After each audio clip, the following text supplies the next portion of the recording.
a mais uma edição do programa Falando de Energia. Eu sou Raina Fernandes e a partir de agora você confere mais uma entrevista. Para acompanhar o trabalho do Fórum de Energias Renováveis de Roraima, basta acessar o nosso portal, que é o energiasroraima.com.br, e também as nossas redes sociais, que é o Energias Renováveis RR.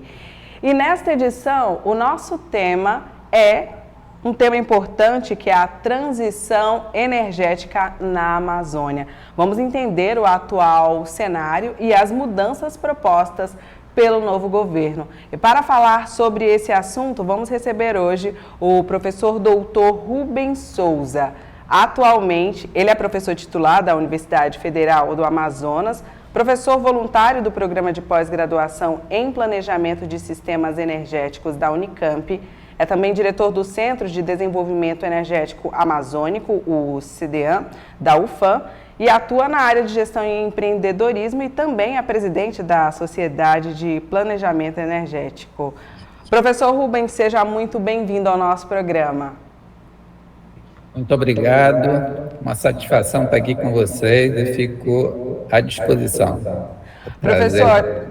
Professor, e a gente começa falando um pouco aí da sua atuação profissional. O senhor que tem experiência, né, e tem atuado aí tanto em eficiência energética como em políticas energéticas, recursos energéticos distribuídos e planejamento. Como é que o senhor vem desenvolvendo esse trabalho ao longo dos últimos anos?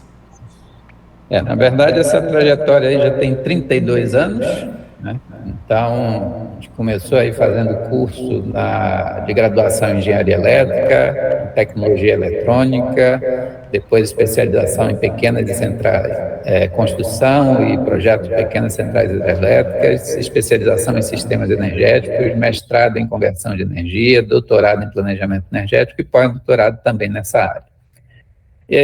Isso com relação à formação. A atuação, desde o início da minha carreira como docente na Universidade Federal do Amazonas, que eu trabalho com pesquisa. E aí tive a oportunidade de passear por todas essas tecnologias de energias renováveis, inclusive hoje a coqueluche é o hidrogênio, e tive projeto com hidrogênio em 2010. Então, não é um tema novo para mim. E energia solar fotovoltaica, que hoje é algo que está no mercado, há 20 anos atrás eu já instalava sistemas fotovoltaicos em escolas e postos de saúde, diziam que isso era só um sonho acadêmico. E hoje está aí o mercado para dizer que não é. Enfim, então tive a oportunidade de vivenciar projetos em campo, não só laboratório, mas fundamentalmente em campo, lidando diretamente com a inserção dessas tecnologias nas comunidades. E, mais recentemente, a gente vem trabalhando isso a partir de 2019, mais especificamente, trabalhando na construção de políticas públicas, porque a gente entende que só a questão tecnológica não é suficiente. Precisamos de políticas públicas para que, de fato, essas tecnologias possam chegar até a ponta e novas tecnologias sejam produzidas, porque você precisa de políticas públicas para investir em ciência e tecnologia e gerar novos conhecimentos, novas soluções, novos modelos de negócio. Então, é preciso políticas públicas para isso, e esse tem sido o meu ponto focal nos últimos anos. Tá certo. Professor, já entrando no tema, né, da nossa discussão hoje, que é a transição energética tem se tornado um assunto urgente no nosso país, né? Em especial aqui na região norte. Apesar de termos um grande potencial em investimento em energias renováveis, somos ainda grandes dependentes aí do diesel. Mas alguns trabalhos vêm sendo realizados, políticas públicas também. Eu gostaria que o senhor falasse um pouco, principalmente hoje, né, com o novo governo, como vem sendo a atuação do governo federal para garantir essa segurança energética na Amazônia. O que vem sendo proposto? Ok. Me permita, preliminarmente, explicar que transição energética não é um fenômeno novo no mundo. Nós já saímos da época da lenha e fomos para o carvão mineral, da época do carvão mineral para o petróleo, e hoje nós estamos aí em busca de fontes renováveis de energia para substituir o petróleo e seus derivados. Mas, na verdade, essa transição energética que nós vivemos hoje, ela também traz outros elementos que a diferenciam bastante das transições energéticas vividas no passado. Então, nós temos hoje uma preocupação fortemente aliada, não por uma razão de que esteja faltando uma fonte de energia, não. A questão que está no fundo é a questão climática. Então, a questão climática impulsiona essa nova transição energética, e aí a gente fala de descarbonização, né? Descarbonizar cadeias produtivas. Não só as cadeias energéticas, mas a produção agrícola precisa muito ser descarbonizada no Brasil, no Brasil é quem mais contribui com os gases de efeito estufa, muito mais do que o setor de energia. Então, essa área precisa ser descarbonizada. Mas também, outra temática que norteia essa transição energética é a democratização, é o acesso à energia. E nós ainda vivemos com populações desassistidas desse serviço que é básico para qualquer cidadão, né? Então, e quando nós trazemos isso para o contexto amazônico, esse número é bem expressivo. E há outros elementos que caracterizam também essa transição, como a evolução tecnológica, que cresceu aí assustadoramente, vem crescendo, a taxa de crescimento é extremamente elevada. Antes você levava 100 anos para dobrar o conhecimento, hoje em 1 ano e meio você dobra o conhecimento existente no mundo. Então, e isso com o tempo sempre cada vez mais sendo reduzido. Então, aí tem a questão da digitalização, ou seja, como é que isso se insere dentro desse contexto com novos modelos de negócio, enfim. Então, esse é o contexto que a gente fala de transição energética. Aí, quando nós vamos pensar nas políticas de hoje, que você menciona, as políticas que estão sendo propostas hoje e o que aconteceu no passado. Por quê? Porque a gente está vendo um contexto diferente, mas, de certo modo, uma repetição do que aconteceu no passado. Então, nós já vivemos programas de eletrificação rural na Amazônia. Vamos pegar aí, não vamos ser tão antigos assim, mas vamos pegar o Programa de Desenvolvimento Energético de Estados e Municípios, o PRODEM. O PRODEM é um programa da década de 80 que apresentava como proposta o atendimento dessas comunidades desassistidas a partir de tecnologias de energias renováveis, mas com a priorização de quê? De atividades produtivas, para você não só gerar energia elétrica para as casas, mas agregar renda, ou seja, de fato, promover o desenvolvimento local. Depois disso, nós vivemos o programa Luz para Todos. Então, Luz para Todos veio com a proposta não de um programa de eletrificação rural, mas um programa de inclusão social, de geração de emprego e renda. O que nós vimos na prática? Os indicadores do programa são número de postes, quilômetros de rede, número de domicílios eletrificados. Isso são indicadores de programa de eletrificação rural e não de geração de emprego e renda. Então, o que a gente tem visto são populações atendidas com energia elétrica, sim, mas em quantidade e qualidade precária. Ou seja, insuficiente para transformar aquela realidade socioeconômica. Não temos indicadores de geração de emprego ou aumento de renda. Então, isso eu estou me reportando ao passado, e o passado um pouco mais recente, nós temos ainda, e o Luz para Todos ainda continua, ele não se encerrou. Tivemos o programa Mais Luz para a Amazônia, que aí a proposta era o quê? Vamos atender essas comunidades com sistema solar fotovoltaico fundamentalmente. Embora o decreto, tanto o Luz para Todos quanto o decreto que instituiu o Mais Luz para Todos, fala em fontes renováveis, mas na prática não é isso que a gente viu. Então, era sistemas fotovoltaicos. Tivemos o problema da pandemia, que prejudicou bastante o andamento desse programa, mas também não tinha uma estratégia clara de como, de fato, desenvolver essas localidades e suprir outras demandas para além da energia elétrica. Por quê? E por que eu digo isso? Você imagina o seguinte, você vai levar energia elétrica para um domicílio numa comunidade dessa isolada, de repente ele está lá com um painel fotovoltaico em cima da sua casa ou ao lado, mas ele faz uso de fossa negra, ele faz uso de fogão a lenha. Então, é isso que se quer? Não me parece ser isso desejado, né? Ele continua praticando atividade de subsistência, porque não há uma melhoria das condições de geração de emprego e renda. Então, nós precisamos de propostas que mudem isso, transformem isso, e que deem dignidade, de fato, ao cidadão. Aí vamos para as propostas. Proposta não dá para você julgar enquanto é proposta. Você precisa avaliar o que é possível, o que será feito a partir do que está estabelecido nesse decreto. Então, o decreto estabelece algumas ações, mas nós precisamos ver o que de fato será feito. Qual dessas ações serão implementadas e como serão implementadas. Então, a gente pode pegar aqui como referência, deixa eu ver se eu consigo aqui ser mais assertivo no que eu estou dizendo, com relação ao decreto. Nós estamos falando do decreto que instituiu aí o programa Energias na Amazônia.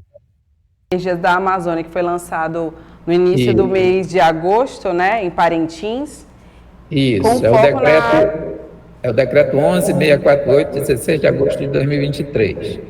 Então, se nós observarmos o que estabelece os incisos 5, 6, 7 e 8 do artigo 2º desse decreto, ele coloca assim, que é o objetivo, né, são diretrizes do programa, promover a qualidade e a transparência de dados e informações a respeito do suprimento de energia elétrica, do consumo de combustíveis.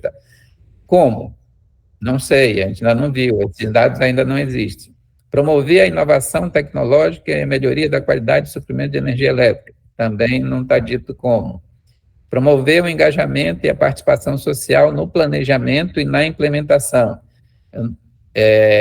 Eu, aqui no estado do Amazonas, não vi nenhuma audiência pública para discutir esse programa e como é que a sociedade vai participar do planejamento, não é execução, porque aqui fala do planejamento. E articular-se com outros programas governamentais com vista à integração de políticas e ações nas localidades atendidas. Também eu desconheço que esse diálogo esteja sendo travado. Então, veja, é difícil você criticar algo que ainda foi muito recente, é uma proposta, se tudo isso acontecer, vai ser ótimo, vai ser excelente. Mas olhando o passado, a gente vê uma dissintonia entre o que o decreto estabelece e a prática efetiva do programa. A gente falar até, professor, até anotei aqui alguns pontos que o senhor falou, como democratização do fornecimento de energia, principalmente em comunidades ribeirinhas, comunidades indígenas, né, que são comunidades isoladas. E aí a gente traz esses programas que já foram criados, né, e o quanto isso influencia no desenvolvimento dessas regiões, né? Como, por exemplo, o acesso à educação, saúde, que são primordiais para o desenvolvimento de uma comunidade ou de qualquer região. Mas que, na verdade, existem, de repente, essas leis, mas a forma com que elas são implementadas, elas não levam em consideração aí a necessidade de cada localidade, porque ainda existe isso, né? O que se aplica, por exemplo, na região norte, quando a gente fala aqui de transição energética, até com relação a essa mudança, às vezes não é o mesmo método, né, e o mesmo formato que seria aplicado no sul do país. Então, até nesse aspecto a gente deve levar em consideração, mas também falar o quanto isso afeta o desenvolvimento, né, e o funcionamento desses serviços básicos nessas regiões. Veja só, transição energética, você colocou muito bem, ela não é uma receita de bolo a ser seguida, que todo mundo vai seguir essa receita, não. Cada um vai ter que encontrar os seus caminhos. E quando eu digo cada um, é cada estado, cada município, e às vezes cada localidade vai ter que encontrar os seus caminhos para viver essa transição energética. Então, enquanto nós temos no país pessoas sonhando com seu carro elétrico, nós temos aqui na Amazônia populações sonhando com energia elétrica simplesmente na sua casa. Então, há uma diferença de perspectiva do que almejam dessa transição energética muito diferente. E quem vai dar o tom para isso? São as políticas públicas. Por quê? Porque o mercado reage a essas políticas públicas. Por que hoje nós temos uma proliferação de sistemas fotovoltaicos no Brasil?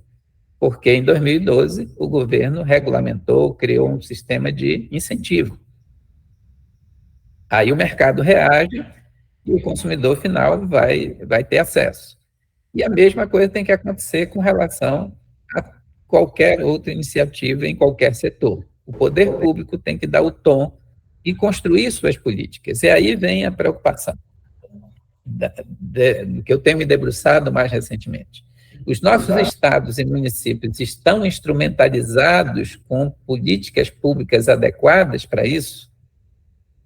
Não, não estão. Em Roraima, tem uma Secretaria de Energia? Não deve ter. Aqui no Amazonas, foi criado este ano. Então, se nós olharmos para os outros estados da região norte, não há Secretaria de Energia. Se não há Secretaria de Energia, dificilmente você vai ter uma governança adequada para lidar com o tempo.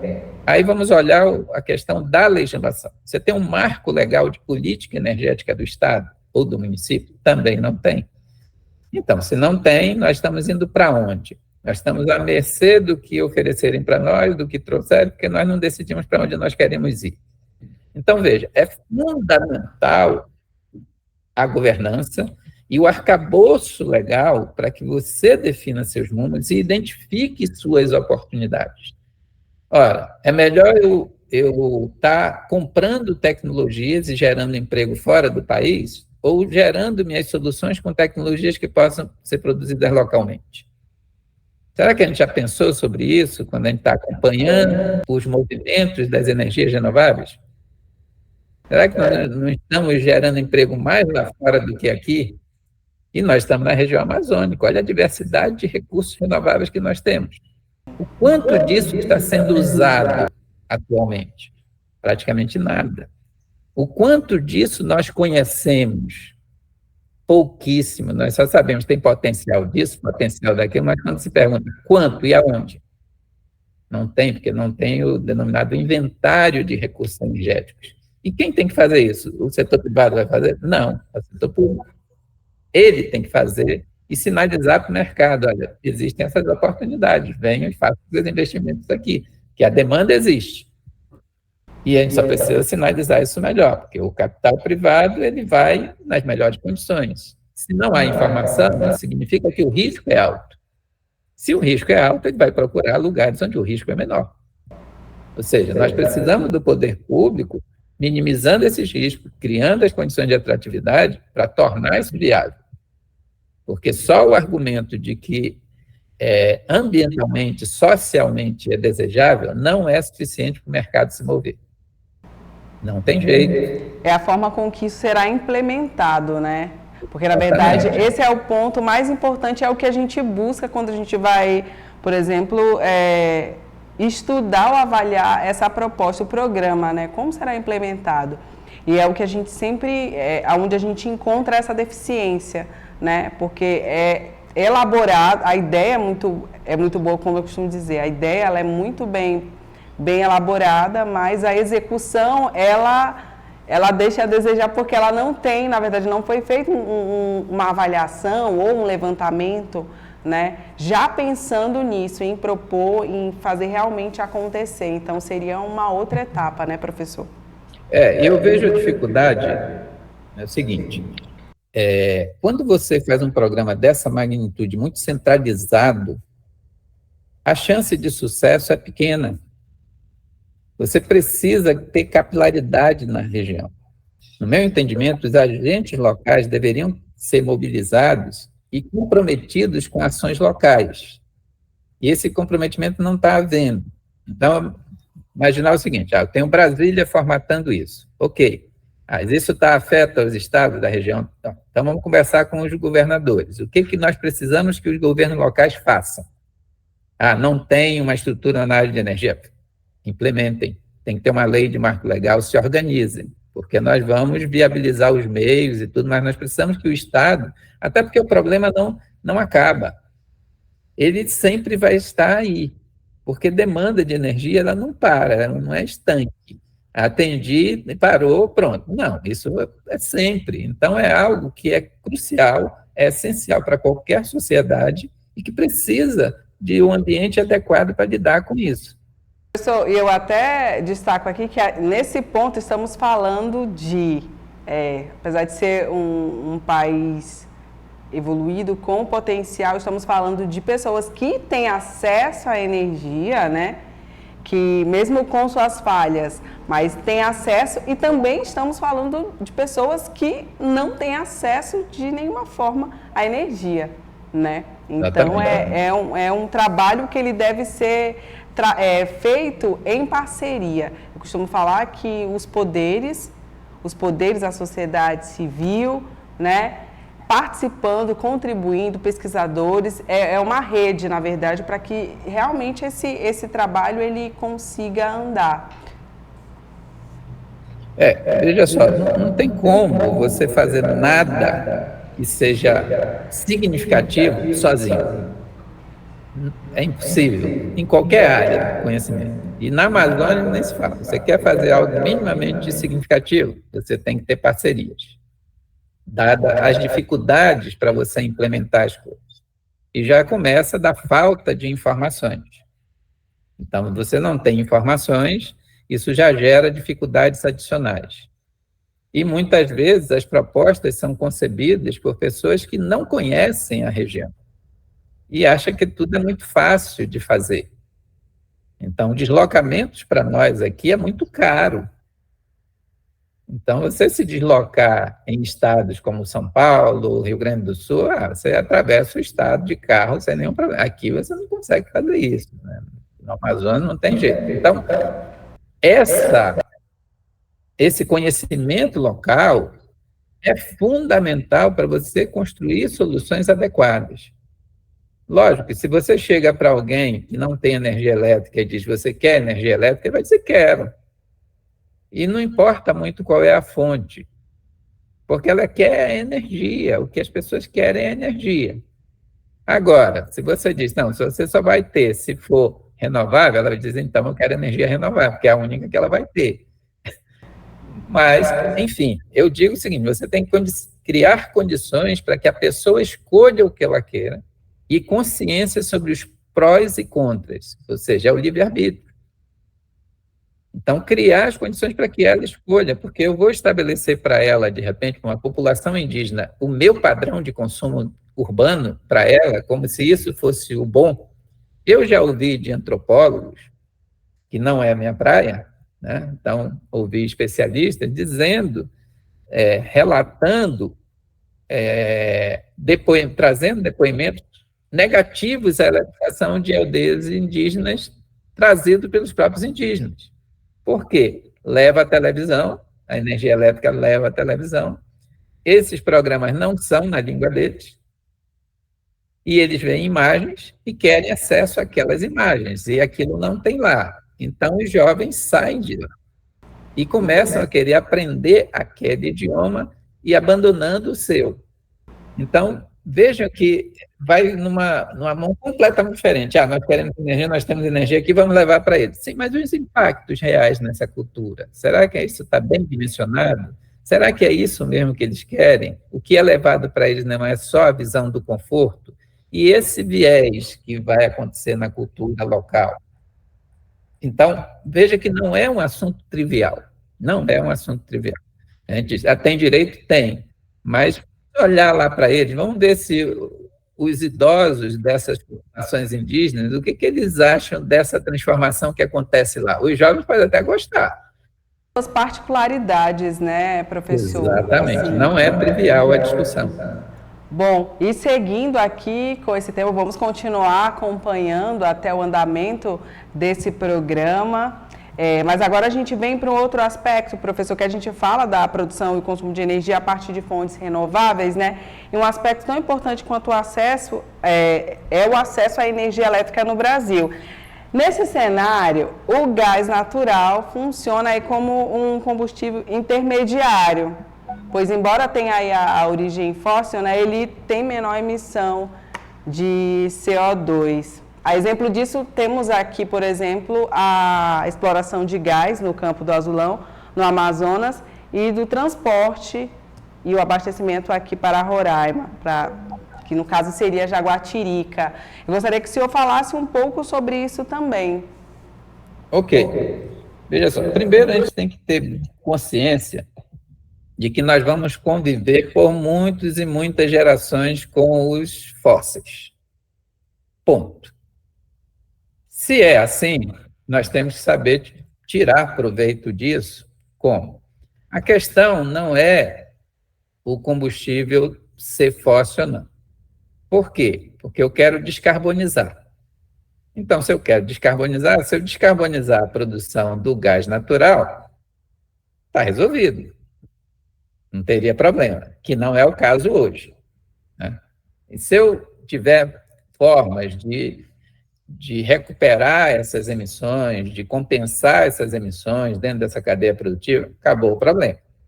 Não se tem isso a preços razoáveis hoje. O custo é muito alto e, consequentemente, quando a gente fala desse custo, é um custo que é repassado ao consumidor. E aí inviabiliza o negócio. Então, eu vejo assim, ele é importante, ele é, no mundo todo, considerado o combustível da transição energética, porque ele pode substituir os derivados do petróleo com ganhos ambientais. Então, não consigo 100%, mas já consigo reduzir substancialmente. Ok. E, por conta disso, entende-se que ele deva ser estimulado. Mas não estimulado como a perder de vista. Não, estimulado sabendo que precisa estar trabalhando desde já na descarbonização dessas cadeias produtivas. Então, quando você tem, por exemplo, eu tenho o transporte do gás que vai para Boa Vista. Esse transporte rodoviário, ele vai consumindo o quê? Diesel. Por que esse diesel não poderia ser substituído por um veículo elétrico que fosse alimentar através de uma fonte renovável? Então, isso é descarbonização da cadeia produtiva, entendeu? Então, melhorar esses processos, porque você não tem a emissão só na hora que queima o gás. Você tem a emissão na cadeia toda de produção. Então, se você puder ir mitigando essas emissões, reduzindo essas emissões, ou seja, descarbonizando, isso é o que é desejável, e eu sei que as empresas perseguem isso. Por quê? Porque existe a agenda ESG, né, que remete a isso, e isso tem a ver com possibilidade de captar recursos ou não. Então, isso mexe no bolso. Então, há uma preocupação dessas empresas em trabalhar com programas de descarbonização. E existe até um questionamento, professor, principalmente com relação né, a gente falando aqui do gás, com relação a esses contratos, né? Porque geralmente não são contratos curtos, né? Já que a gente está falando de um processo de descarbonização, né? Mas geralmente são contratos com essas empresas para mais de 20 anos. Isso não seria aí um problema futuramente nesse processo que a gente está caminhando aí de mudança, né? Já que nós estamos buscando a transição energética? Muito e falando bem. Exatamente desse processo de descarbonização? Tá, então vamos lá. Contratos de longo prazo não tem como deixar de existir em setores que são intensivos em capital. O investimento é alto. Se você quiser recuperar isso em 2, 3 anos, você vai ter que cobrar um valor absurdo por esse combustível. Então, esqueça, não tem como. Contratos nessa área sempre são longos. O problema não é um contrato longo, o problema é, ao longo desses 20 anos, não fazer nada para descarbonizar. Esse é o problema. Agora, se você tem programas, ações concretas, medindo isso efetivamente, não só fazendo de conta que está compensando, mas fazendo as compensações adequadas, não há problema. Não, no meu ponto de vista, não há problema. Inclusive, o gás natural, ele pode estimular outras fontes. Por exemplo, você pode injetar o hidrogênio no gás natural para aumentar o poder calorífico do gás. E isso pode trazer viabilidade econômica para o hidrogênio em determinado local. E esse hidrogênio pode estar sendo gerado a partir de uma fonte renovável, que não acontece hoje. Porque o hidrogênio a gente pensa hoje como combustível, mas o hidrogênio ele é um insumo na indústria. Ele já é um bem usado na indústria. Só que a fonte de produção desse hidrogênio, hoje, é fundamentalmente o gás natural e o carvão. Então, o que nós precisamos é produzir hidrogênio, seja para fins energéticos, seja como insumo industrial, mas a partir de fontes renováveis. E ele pode, o gás natural, se trabalhado junto com ele, ele pode viabilizar a cadeia do hidrogênio, o gás. Então, vejam que é possível encontrar sinergia entre as renováveis e não renováveis, desde que a gente não se feche e ache e radicalize. Não. É por isso que eu disse, não temos como viver sem os não renováveis. Não temos. Vamos esquecer. Se nós não temos, vamos conciliar essa vivência, ser a melhor possível. E mitigando e ajudando a mitigar os problemas dos não renováveis.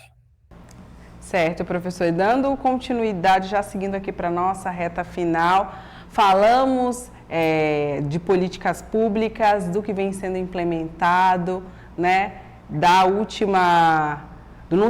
verdade, do último anúncio feito pelo governo federal do Programa Energias da Amazônia, mas a gente sabe que para todo esse processo aqui tem um aspecto que é muito importante, que é o âmbito da pesquisa, né?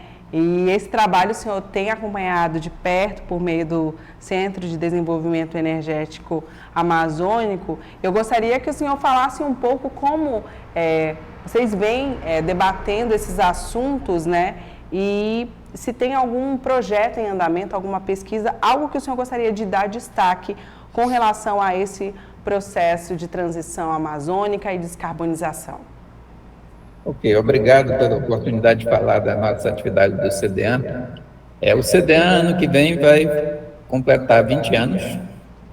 Então, como centro, aí já tem, vamos fazer 2 décadas, mas eu trabalhando antes do centro já tem aí soma mais uns 12 anos nisso. O CDEAN, nós sempre trabalhamos com projetos de pesquisa na área de energias renováveis e eficiência energética, e passeamos também pela área do gás natural em determinada época, enquanto não se tinha ainda o gás natural aqui atendendo Manaus, mas a gente já fez estudos de mercado, enfim, onde poderia penetrar aqui no setor industrial, no setor de turismo, de hoteleiro, enfim. Mas, fundamentalmente, nossa pegada é nas fontes renováveis e eficiência energética.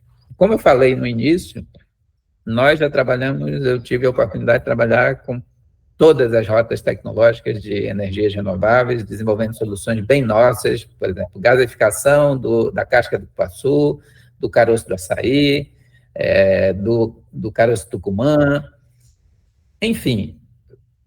Depois de passear por todos esses cenários de projetos, e não laboratório, mas isso era levado para comunidades, implantado em comunidades, a gente não via isso caminhar. Gerava-se artigo, publicava-se, etc., entregava os relatórios. Sim, e daí? Por quê? Porque não cabe à universidade. A universidade não tem mecanismos para que isso chegue ao mercado. Então, precisa de políticas públicas. Então, é como eu comentei, a partir de 2019, aí nós começamos a focar na construção de políticas públicas. E esse é o grande trabalho hoje que a gente tem e quer divulgar, e é algo pioneiro, porque o que nós estamos fazendo, nenhum Estado brasileiro fez, nenhuma universidade fez, e que nós estamos fazendo desde 2019. Então, como resultados desse Fórum Permanente de Energia que nós criamos na universidade. Primeiro, ele tem 30 membros hoje, a Universidade Federal de Roraima é membro, e já veio numa ampliação, porque ele foi criado inicialmente para o estado do Amazonas, depois ampliamos, então está o estado do Pará, está Roraima, está o Acre, mas também está a Unicamp, também faz parte, a WWF Brasil, enfim. Então, dos 15 que começaram, todos permanecem e mais 15 entraram. E esses 15 que entraram pediram para fazer parte do fórum. E discutimos energia de um modo geral. E conseguimos o quê? Em plena pandemia, em 22 de dezembro de 2020, o governo do Estado sancionou uma lei que foi gestada no fórum, que estabelece a política de incentivo às fontes renováveis de energia e tecnologias de eficiência energética no Estado do Amazonas. O Conselho Estadual de Energia, que foi uma proposta minha em 2012 e que funcionou de 2012 a 2014, estava parado esses anos todos, e o governo do Estado retomou as atividades desse Conselho Estadual de Energia este ano. Então, isso é outra conquista dos nossos pleitos, das nossas ações. Como eu comentei também durante a nossa conversa, estados e municípios não têm uma infraestrutura, uma governança para lidar com o tema. Então, em 2019, também como fruto das nossas ações, foi criada uma secretaria executiva, ou seja, dentro de uma secretaria maior, uma secretaria voltada a lidar com o tema energia. Este ano, foi criada uma Secretaria de Estado de Energia, Mineração e Gás. Então, adquiriu um outro Estado, ou seja, hoje o Estado do Amazonas tem uma Secretaria de Energia. É recente, foi criada há poucos meses atrás, está se estruturando, mas tem. No âmbito já nos valendo do Conselho Estadual de Energia, que nós temos assento lá, nós já encaminhamos 2 propostas de lei que estão na mão do governador para submeter à Assembleia Legislativa. Uma estabelece o marco legal da política energética do Estado do Amazonas, onde se organiza toda essa área de energia. Vai se ter esse Conselho de Energia, a proposta que deixe de ser consultivo e passa a ser deliberativo. A composição dele vai ter vários agentes sociais compondo esse conselho. Vai ter um fórum de energia, que vai ser um ambiente onde vai se dialogar mais diretamente com a comunidade, com empresas e tudo. E as demandas que não puderem ser tratadas no fórum serão levadas para o conselho, que é o órgão que toma decisões, aí, com uma composição diferenciada do fórum. Então, e a outra lei, que também já está nas mãos do governo do Estado, é a lei que cria um fundo estadual de energia. Este fundo vai fomentar projetos de fontes renováveis, eficiência energética, descarbonização de cadeias produtivas. Então, a gente vai ter a possibilidade de recursos para produção de biocombustíveis, de atendimentos de localidades, enfim. As prefeituras poderão ter acesso a esse fundo estadual? Poderão, desde que tenha seu marco legal de política energética municipal, constitua seu Conselho Municipal de Energia, ou seja, se organize. E se crie seu próprio Fundo Municipal de Energia. Aí muitos podem dizer, mas a prefeitura é muito pobre, não tem dinheiro para botar no fundo. Não, o fundo ele é criado com a perspectiva de receber doações. E nós estamos na Amazônia. Então, nós precisamos do dinheiro não para fazer o que querem, mas o que nós entendemos que seja o melhor para nós. Então, esses são os resultados aí, resumidamente, do que nós fizemos ao longo desses anos todos. São 32 anos trabalhando com essa temática, minha vida toda profissional com isso. E o que a gente está procurando construir de solução, não só para o Estado do Amazonas. O que nós estamos construindo de solução está aberto para todos os demais estados da região e estamos aqui irmanados para resolver os nossos problemas. Tá certo. Professor Rubem, muito obrigada. O Fórum de Energias Renováveis de Roraima agradece a sua participação, a sua contribuição e com certeza retomaremos esse assunto, falar um pouco mais aí dos andamentos, das novas propostas, que deve ser realizado. Como o senhor falou, é um pontapé inicial, né? É um trabalho que vem sendo realizado, a gente vem acompanhando e com certeza em outro momento estaremos aqui para falar um pouco desse trabalho. Muito obrigada pela sua participação. Eu que agradeço. E até o nosso próximo encontro. E você que acompanhou o programa Falando de Energia, nosso muito obrigada. Obrigada por acompanhar a nossa programação. Só para reforçar, para ter acesso ao nosso programa, basta acessar nosso portal, que é o energiasroraima.com.br, e também as nossas redes sociais. O nosso programa também fica disponível aqui na página do YouTube. Até a próxima, até mais!